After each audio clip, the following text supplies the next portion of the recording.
E aí, gente bonita, como é que vocês estão? Tudo bem? Aqui é o professor Anderson. Vamos voltar para o nosso estudo de física? Beleza, vamos lá então. Olá, gente boa. Pessoal, frente 2D, aula 4, tá? Então vamos lá, para a gente encerrar essa apostila 2. Vamos falar de dióptros, dióptros planos, profundidade aparente em dióptros planos, lâminas de face paralela, prismas, equações e o desvio angular mínimo. Vamos lá? Pessoal, aqui nós temos um dióptro plano, né, sendo formado por água e ar, onde o índice de refração da água é maior do que o índice de refração do ar. Temos um observador que está visualizando a imagem de um peixe através da separação desses dois ambientes. Perceba que a imagem que o observador visualiza não é de fato, então, o peixe.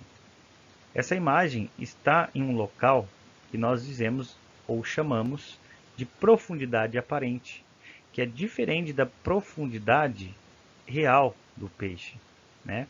Só para esclarecer ou só para enfatizar, vamos colocar aqui nomes para esses elementos, né? Vamos chamar de o objeto, I, a imagem, P' a profundidade aparente e P a profundidade real. Muito bom. Perceba que o observador, como eu já disse, está vendo o peixe ou a sua imagem em um local diferente do real. A gente consegue perceber esse exemplo naquele caso do índio, quando está pescando com uma lança. Se ele arremessar a lança exatamente no local que ele está vendo o peixe, ele não terá sucesso na sua pescaria. O que ele precisa fazer? Considerar a refração, esse fenômeno da refração, e lançar a sua ferramenta de pesca um pouco antes da onde ele está vendo o peixe. Dessa maneira, ele vai conseguir acertar o peixe. Um outro exemplo de profundidade aparente é quando nos aproximamos da piscina e tentamos observar o fundo. Sempre que fazemos isso, a impressão que temos é de que a piscina não é tão funda como realmente ela é. Isso devido à profundidade aparente. Nesse segundo caso, nós temos agora o observador dentro da água. Então, num local com índice de refração maior do que o local em que o objeto está. Então, veja o que acontece.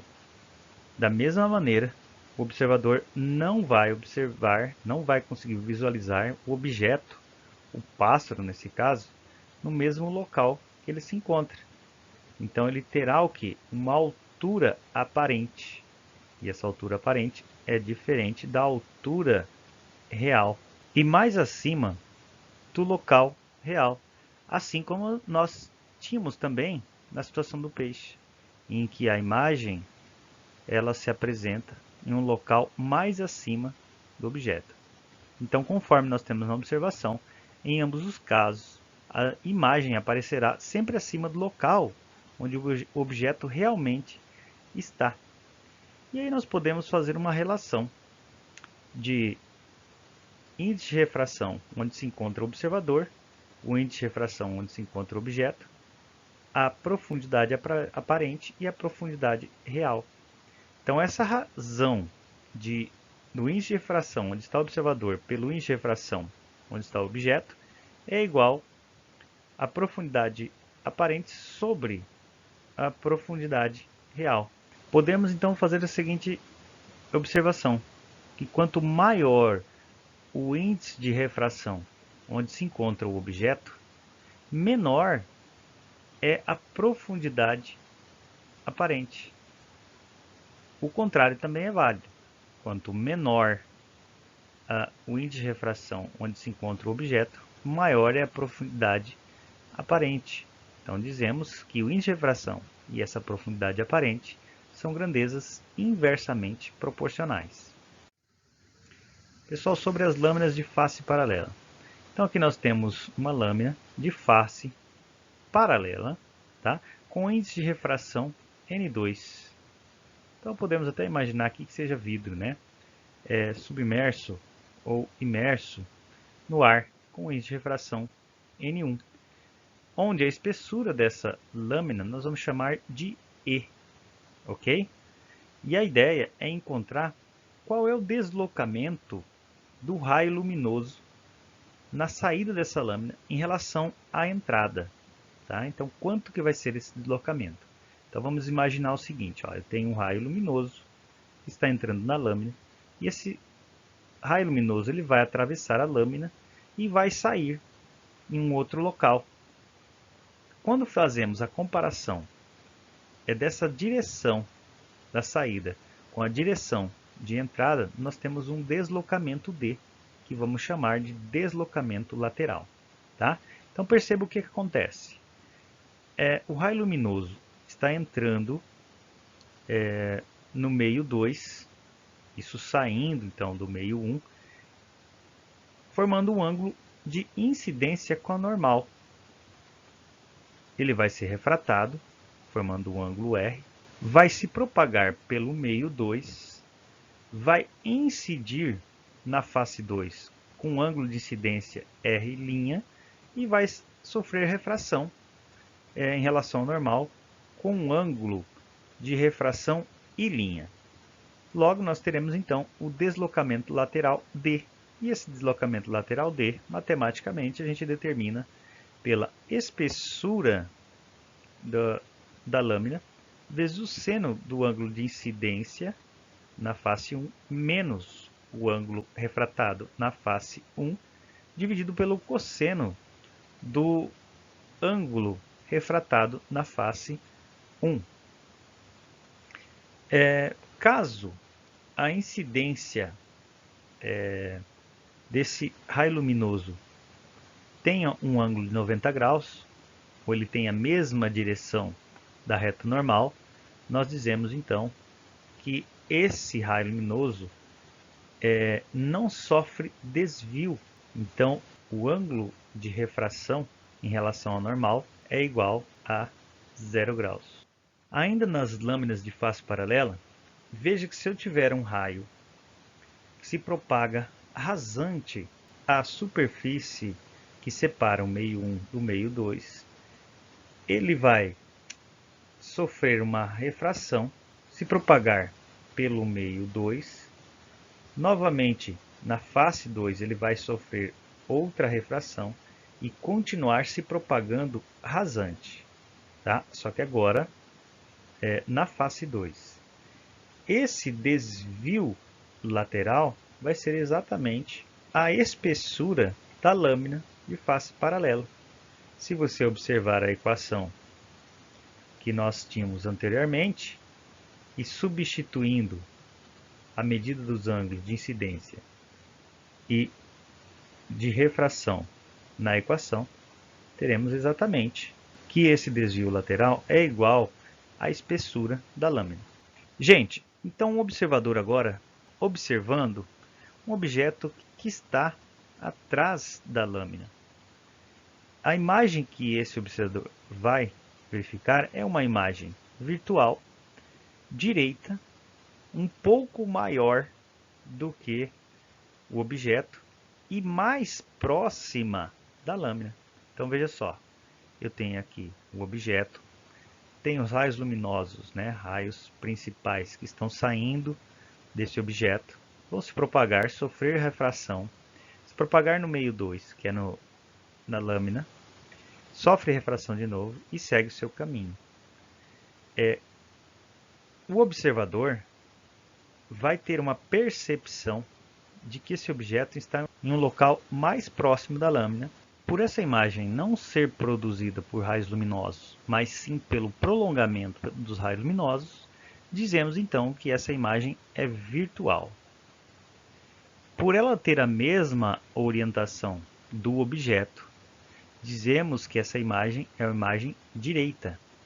E por ela estar mais próxima da lâmina, ela vai ter um tamanho um pouco maior do que o objeto. E ainda, nas lâminas de face paralela, nós temos a continuidade óptica, que é o fenômeno que ocorre quando o objeto que está sendo analisado tem o mesmo índice de refração do meio que ele é inserido. Veja só, aqui nós temos um bastão de vidro, onde esse bastão, o seu índice de refração, ele é igual ao índice de refração do C2Cl4, o percloroetileno.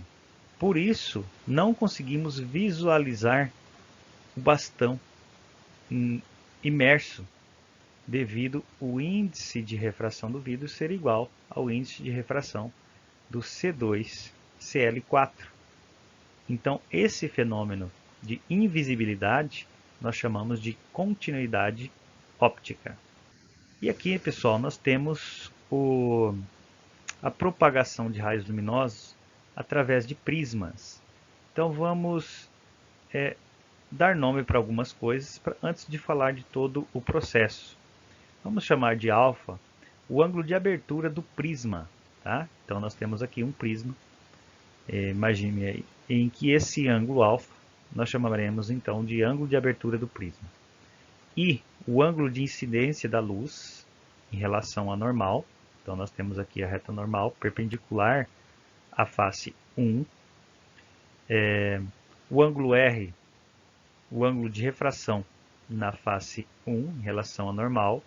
O ângulo R' como o ângulo de incidência na face 2, que é o R'. E o ângulo I', que é o ângulo de refração na face 2 em relação a essa normal. E aí nós temos o delta, que é o desvio angular da luz ao atravessar o prisma. Então nós tínhamos a luz em uma certa direção e ela seguiu no final de todo o processo em outra direção. Teremos então um desvio delta, que chamamos de desvio angular. E só esclarecendo, nós temos em que esse prisma ele tem um índice de refração diferente do meio que ele está inserido. Tá? Então, por isso, nós temos aqui o meio com índice de refração 1 e o prisma com o índice de refração 2. Okay? Sobre as equações, nós dizemos que é válida a lei de Snell-Descartes em ambas as faces, onde na primeira face nós dizemos que o índice de refração 1 vezes o seno de incidência é igual ao índice de refração 2 vezes o seno de refração. Já na face 2, dizemos que o índice de refração número 1 vezes o seno de I', que é o seno do ângulo refratado na face 2, é igual ao índice de refração do prisma vezes o seno de incidência da luz na face 2. E aí podemos então determinar o ângulo de abertura em razão ou em função do ângulo refratado e do ângulo de incidência, o ângulo refratado na face número 1 e o ângulo de incidência na face número 2. Quando eu somar esses dois ângulos, teremos então o ângulo de abertura alfa. O desvio angular dado por delta igual I mais I' menos alfa, ou seja, o ângulo de incidência na face 1 mais o ângulo de refração na face 2 menos alfa, que é o ângulo de abertura. O desvio angular mínimo. Então, quando é esse desvio angular, o delta assumirá um valor mínimo. Né? Para que isso ocorra, nós dizemos que o ângulo de incidência na face 1 deve ser igual ao ângulo de refração na face 2, ou seja, o ângulo I tem que ser igual ao ângulo I'. Da mesma maneira que o ângulo R, o ângulo de refração na face 1, tem que ser igual ao ângulo de incidência na face 2, de tal forma que o ângulo de abertura desse prisma seja dividido por 2. O desvio angular é dado pela expressão I mais I' menos alfa, e sabendo que para o desvio mínimo o ângulo de incidência na face 1 deve ser igual ao ângulo refratado na face 2, nós podemos reescrever essa sentença substituindo I' por I, e teremos que o desvio angular mínimo é dado por 2i menos alfa. Galera, então para finalizar a gente tem aqui a questão número 1 da apostila de vocês, que diz o seguinte, ó: os esquemas apresentados mostram o que acontece quando um raio de luz monocromática que se propaga no ar atravessa uma superfície plana de vidro e quando ele passa de uma superfície plana de vidro para o ar. Então aqui, ó, do ar para o vidro, sofrendo um desvio, uma refração. E quando ele passa do vidro para o ar, sofrendo novamente um desvio, também uma refração. E aí nós temos o questionamento: o desvio na direção original da trajetória de um raio luminoso, quando transmitido de um meio para outro, é causado pelo fenômeno de flexão, refração, incidência, desvio angular ou reflexão. Conforme a gente já até analisou e citou na questão, então a resposta para o desvio é a refração. Ok, minha gente? Então, nós temos algumas atividades para a gente praticar e exercitar sobre o que a gente viu até agora, né? Vamos tentar acomodar isso aí fazendo essas atividades, número 1 até a 11, né, da página 11 a 13. Ok, gente? Qualquer dúvida, entre em contato comigo. Um abraço para todos. Fiquem com Deus.